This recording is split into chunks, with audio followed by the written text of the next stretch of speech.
Hey everyone. I wasn't going to film in my bathroom studio this morning. It was not on my to-do list for the weekend. But I feel a sense of moral urgency to discuss something. Yesterday, I put a post on Facebook.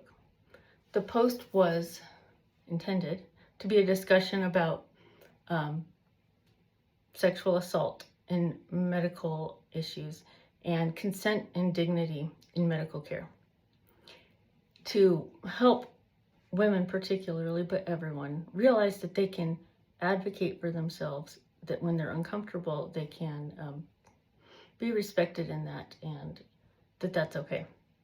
And also to address, the consequences of those little micro violations that teach us maybe the wrong things about protecting ourselves. And I anchored it in a couple personal experiences that I did not give details to. And there are several reasons I didn't. The big one being that I didn't want to distract from the purpose of the post. I didn't want it to be about what happened and to be litigating that. Now, an interesting thing happened. On one hand, so many women have come forward on this post that ended up going viral, with their own experiences and their own, this is how I handled it, and that support and solidarity that I was going for, and that's great. There was also a subset of women who are refusing to believe that my sexual assault rose to the level of being able to talk about anything because I didn't give details. And that's really the thing I feel the moral urgency about. As I said, I left them out partially so that we could focus on dignity and consent, but it gave me a worry that some cannot even talk about those things without establishing my credibility on it.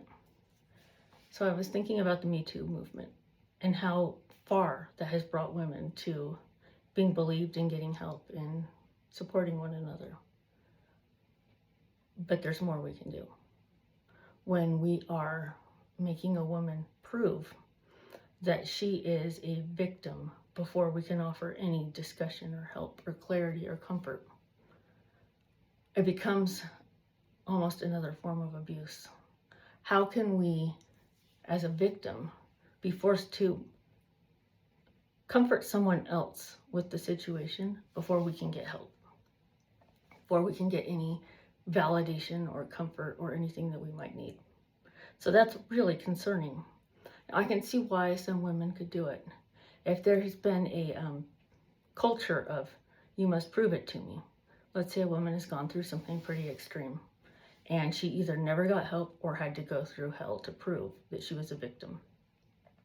I can see how it would be upsetting to have someone else come along and say, hey, I'm a victim too, and I'm not going to tell you about it or talk about it, but I'm going to get attention for it, and I'm going to demand changes and everything else, because why didn't she have to go through it? Why, if is hers as bad as mine?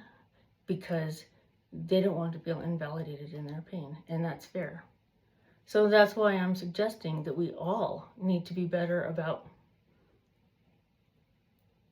helping first, loving, having empathy first, and then, if necessary, to correct and heal and everything else, go into exactly what happened and why. But we have it out of order. Not everybody.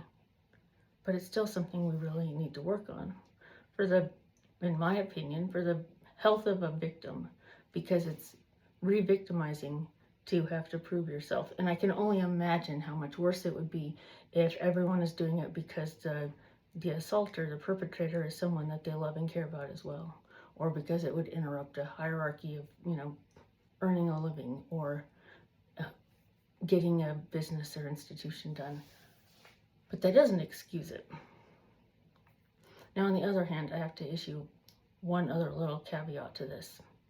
To me, there is nothing quite as egregious as someone saying they were a victim for personal gain or to hurt someone else or anything like that. So if we want this to be believed for the victim first and then deal with the situation and consequences, please do not do that, because I know from experience there is nothing quite as betraying is standing up for who you think is a victim and then finding out that the victim is actually the abuser. And that's a special kind of pain and betrayal. And it undermines every real victim out there. It gives when that happens, it becomes a stopgap for everyone else. Wait, are you really a victim? Well, it's, what happened to you? Can you prove it? So please, let's work on that one too. I hope this makes sense, and I hope it's not offensive. I'm not trying to victim shame, and I'm not trying to say that people's intentions are wrong. But if we want to band together to help one another, we've got to do things in the right order. And that means empathy and care first, and litigating the facts second. Thanks so much.